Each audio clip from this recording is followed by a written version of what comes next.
Ça faisait longtemps, non? Ça faisait à peu près 5 mois que j'avais pas posté de vidéo.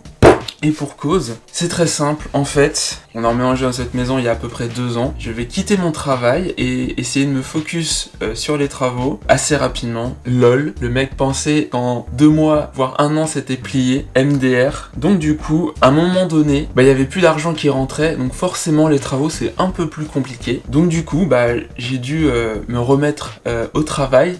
Donc j'ai cherché du taf, j'ai trouvé du taf, et maintenant que l'équilibre est de nouveau stable, je me remets au taf, aux travaux bien entendu. Donc voilà, voilà pourquoi 5 mois sans vidéo. Bon, après j'ai pas rien fait, il s'est passé des choses. Ah ah, c'est pas beau ça?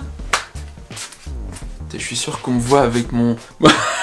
J'ai mis que le haut, j'ai pas mis le bas. C'est pas grave. Donc il s'en est passé des choses pendant ces 5 mois. Des petites choses, des grosses choses. On va revoir ça ensemble très rapidement. Et surtout, maintenant que j'ai retrouvé l'équilibre, c'est reparti. On regarde tout ce qui s'est passé maintenant. Ça vous dit? Let's go. On commence par le premier truc. On va commencer par le sujet le plus sympa, le plus important, l'électricité. J'avais refait l'électricité du premier étage et je suis revenu un peu dessus. On va voir ce qui s'est passé. Hello tout le monde, comment ça va? Ça va bien? On enchaîne, je prends mon support parce que aujourd'hui, faut pas que je dise de conneries. J'en dis suffisamment sur cette chaîne. Électricité.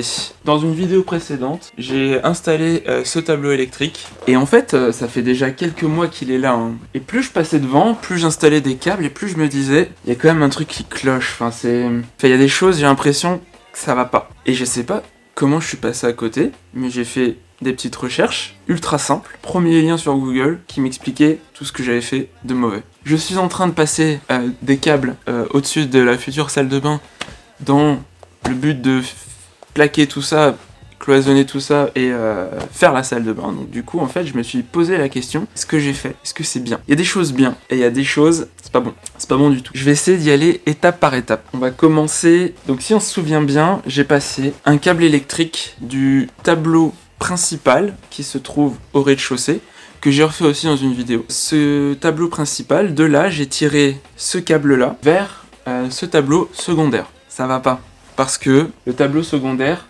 est connecté directement avec ce câble sur le bornier du tableau principal. Et entre ce tableau et l'autre tableau, il n'y a pas de protection. Et ce qu'il faut savoir, c'est qu'en fait, quand vous installez un tableau secondaire, il faut le protéger. Il faut protéger déjà, pourquoi? Parce que si vous voulez éteindre, enlever, couper l'électricité complète du tableau, vous pouvez pas. Donc si vous devez intervenir sur le tableau, il faut pouvoir couper l'électricité. Donc on appelle ça pas dire de bêtises, un disjoncteur de protection. C'est un disjoncteur qui se calcule suivant un calcul qu'on va voir après. On revient sur ce câble.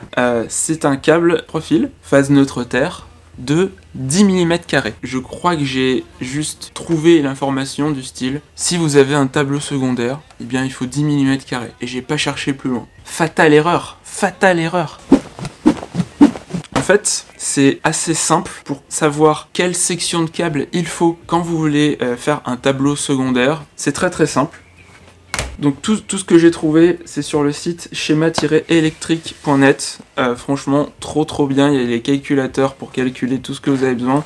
Toutes les infos sont dessus, c'est complètement dingue. Première chose à savoir, c'est votre disjoncteur de branchement. Donc c'est celui qui est avec le petit scellé d'EDF dessus, c'est le disjoncteur principal quoi. Et en fait, suivant l'abonnement que vous avez, 12 kVA, je crois que c'est 6 kVA, 12 et puis je sais plus combien, en fait ça définit une certaine quantité d'ampères. Et c'est marqué aussi sur le disjoncteur. Et moi je suis en 12 kVA, ce qui fait que j'ai 60 ampères de disponible. Et si on regarde sur le tableau, 10 mm², c'est pour 30 à 45 ampères. Ils disent même dessus, hein, si vous avez un Linky, c'est conseillé d'avoir du 16 mm². Et pour 60 ampères, il faut du 16 mm². Donc que ce soit votre tableau principal ou secondaire, ou tertiaire, ou quadro, machin, il faut du 16 mm² si vous avez 60 ampères. Voilà. C'est mon 16 mm². Donc ça c'est ma première erreur. Déjà j'aurais dû prendre du 16 mm². Maintenant, il n'y a pas que ça. On va se dire, un câble, c'est un câble? Non! Vous pouvez pas juste mettre un câble de 16 mm² et se dire, c'est bon. Il faut calculer la chute de tension de câble électrique. Qu'est-ce que ça veut dire? Ça veut dire qu'en fait, le courant, il va vite, il va loin, mais plus il va loin, et plus ça va être compliqué pour lui. En fait, il va fatiguer dans le câble, hein. C'est comme s'il courait un marathon. Et il y a ce qu'on appelle une chute de tension. Plus on va loin, et plus cette tension chute un peu. Donc au départ du fil, on va avoir 230 volts. Et peut-être qu'à la fin du fil, on va avoir 229, 228, voire même plus. Et ça peut être problématique pour plein de choses, pour vos appareils, pour le tableau, pour plein de trucs. Encore une fois, le calculateur sur la page est super bien fait. Ce qu'il faut, c'est renseigner le calibre du disjoncteur du tableau secondaire. Donc ça, on va le calculer après. Moi, j'ai calculé à 25 ampères. Après, il faut dire qu'on est en monophasé, 230 volts, voir le type de câble que vous avez. Donc moi, c'est du cuivre, mais on peut avoir aussi de l'alu. Et là, c'est la longueur qui est importante. Donc moi, je sais que j'ai 14 mètres. Donc je mets 14 mètres, et j'ai choisi une section de 16 mm². Donc je calcule, et lui, il me dit que j'ai une chute de tension de 1,01 volts. Ça veut dire que la chute de tension relative est de 0,44%. Ce qu'il faut savoir, et c'est ce qu'ils disent, c'est que entre le disjoncteur principal, donc celui disjoncteur abonné, et le tableau principal, il faut une chute de tension maximum de 1%. Et entre le tableau principal et le tableau secondaire, il faut une chute de tension maximum de 1%. Donc si vous dépassez, c'est pas bon. Et ça, c'est bien pour savoir si en fait la section de câble et la longueur correspond bien aux critères. Par exemple, si j'avais gardé mon 10 mm², j'aurais une chute de tension de 1,61 volts, ce qui me ferait une chute de tension relative de 0,70%. Donc on est toujours dans les 1%, mais en augmentant la section, en fait, je diminue la chute de tension. Donc ça, c'est cool. Ça, c'est important à calculer. Et le calibre du disjoncteur. Donc ça, c'est mon petit disjoncteur que je vais mettre juste au-dessus, qui va pouvoir couper le tableau. Et comment on le calcule ? Ça, c'est un petit peu plus compliqué. En fait, il faut essayer, je dis bien essayer, de calculer la puissance maximale simultanée. Voilà, ça s'appelle la puissance simultanée, c'est-à-dire si vous allumez toutes les choses qui seront connectées sur ce tableau. Les radiateurs, les ordis, les prises, les appareils, les lumières, tout. Si vous allumez tout d'un coup, il faut pas qu'il puisse s'éteindre le truc, il faut pas qu'ils se disent oh là putain. Il faut calculer tout ça, donc c'est-à-dire connaître plus ou moins tous les appareils, toutes les choses que vous aurez besoin et qui seront connectées. Calculer les puissances, donc par exemple il faut savoir qu'une ampoule LED consomme pas autant qu'une ampoule incandescente, il faut calculer la puissance d'un ordinateur, d'une VMC, de toutes ces choses-là, des radiateurs que vous allez mettre. Donc c'est un petit calcul, heureusement ils aident un peu en disant voilà la puissance moyenne de tel appareil c'est ça, c'est ça, c'est ça. Du coup pareil, petit calculateur, trop bien, on rentre la puissance, donc moi je crois que j'avais calculé 5000 watts, et on a 21 ampères,7 d'intensité. Et du coup, pour choisir le disjoncteur qui va protéger le tableau secondaire, il faut juste prendre un peu au-dessus. Donc on a 20 ampères, 25, 32, 40 ampères. Donc j'ai 22, on va dire 22 ampères, donc j'ai pris un disjoncteur 25 ampères. Et voilà. Mon 16 mm² va arriver sur mon disjoncteur 25 ampères, qui lui va alimenter mon tableau. Et là, on est pas mal. Donc, mon 16 mm², que je vais repasser, si j'y arrive, à la place de mon 10 mm². Voilà, c'est la petite mise à jour, hein. Bon, on se retrouve dans le jardin de derrière. J'ai pas vraiment eu l'occasion de vous montrer l'avancement de ce jardin. Il y a eu quand même pas mal de choses qui sont passées depuis qu'on est arrivé dans cette maison. Ici, il y avait un arbre. Là, il y avait une haie de laurier, je crois, des petits buissons de laurier. Au bout, là, il y avait un noisetier. Et là, sur le mur, il y avait du lierre. Donc petit à petit on a enlevé tout ça, on a même enlevé des dalles au sol, enfin il y avait plein de choses dans le jardin, il était vraiment beaucoup trop encombré. Et là, on a laissé passer l'hiver, maintenant que le printemps arrive, on aimerait bien récupérer ce jardin et en faire quelque chose de sympa, donc mettre la table, le salon de jardin, la table à manger, enfin toutes ces choses là. Donc voilà, ça va être très très simple. J'enlève l'herbe, j'essaie d'enlever le maximum. Je laboure, je remets à niveau le sol avec un râteau, une pelle, et je mets mon gazon. Et on verra si ça marche. Allez.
Et allez, on passe au Kangoo, qui avait pas mal de problèmes, dont les injecteurs, vous voyez qu'ils sont dégueulasses. Ça, c'était le siège d'injecteur avant.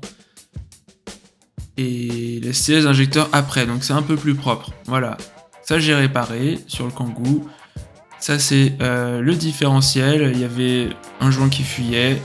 Ça c'est du caca, je l'ai tout nettoyé. Et finalement, il y a pas mal de choses que j'ai changé. Les freins, tous les freins j'ai changé. L'habillage de direction, plein de trucs qui servent à ce que le Kangoo continue de rouler tranquillement. Et honnêtement, il tourne du tonnerre maintenant, écoutez ça.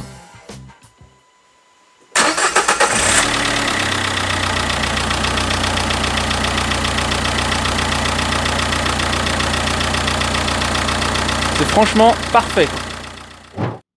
Bon là on va parler plutôt de petits projets. Là je vous montre juste le petit logo que je me suis fait en palette avec des LED que j'ai récupérés, donc ça va super bien dans mon garage.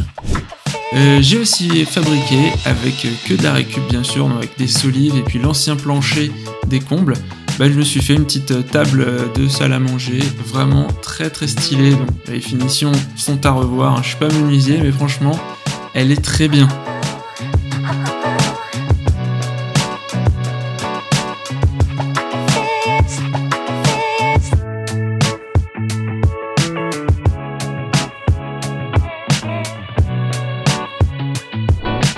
Et puis le petit kiff aussi, parce qu'il fallait que je le fasse, j'ai passé le Karcher. Voilà, c'est cadeau.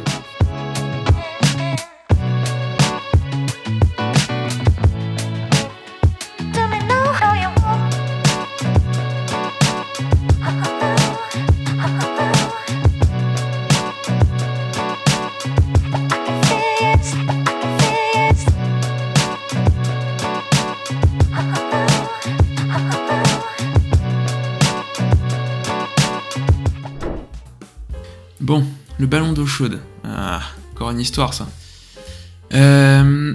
J'étais en train de travailler donc dans la pièce qui est juste à côté de cette pièce là, et à un moment donné, coupure d'électricité. Donc je vais voir le tableau et je vois que tout le circuit où il y a le ballon d'eau chaude est coupé. Alors je regarde vite fait ce qui se passe en dessous et je vois que tous les flexibles, tous les tubes étaient en train de fuir. Donc là, je comprends pas trop ce qui se passe parce que c'est censé être serti. Et après une petite analyse, il se trouve que en fait, j'avais très mal serti. J'avais serti au mauvais endroit. Donc du coup, à un moment donné, ça a fui. J'ai refait toute cette partie du tube et le lendemain, pareil, ça reclaque le disjoncteur. Je comprends pas. Je regarde le ballon d'eau chaude et je vois que lui aussi il fuit. Il fuit au niveau de là où il y a la résistance, comme j'avais fait dans ma précédente vidéo sur le changement de la résistance sur le ballon. Et là je me dis, soit je rachète une pièce qui coûte à peu près 50 balles, soit je change carrément de cumulus. Donc du coup c'est ce que j'ai fait, j'en ai racheté un dans le week-end, un no-name, donc vraiment le minimum possible en termes de prix. Et j'ai pris un cumulus à stéatite et pas à résistance blindée. Donc la différence c'est que la résistance blindée elle est directement dans l'eau, alors que la stéatite, il y a une sorte de couverture autour qui fait que la résistance n'est pas en contact direct, donc ça fait moins de calcaire possible. Voilà, c'est tout ce que je peux dire.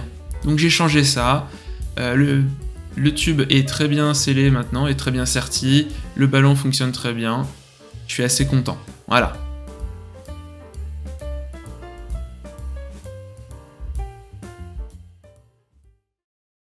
Et voilà, c'est la fin de cette vidéo. J'espère qu'elle vous a plu. Moi, de mon côté, je suis trop content de refaire des travaux. Je suis trop content de pouvoir repartager avec vous. J'espère ne pas avoir dit trop de conneries cette fois-ci. Et on se retrouve pour la prochaine vidéo, j'espère pas dans 5 mois. Normalement, ça devrait être beaucoup plus court.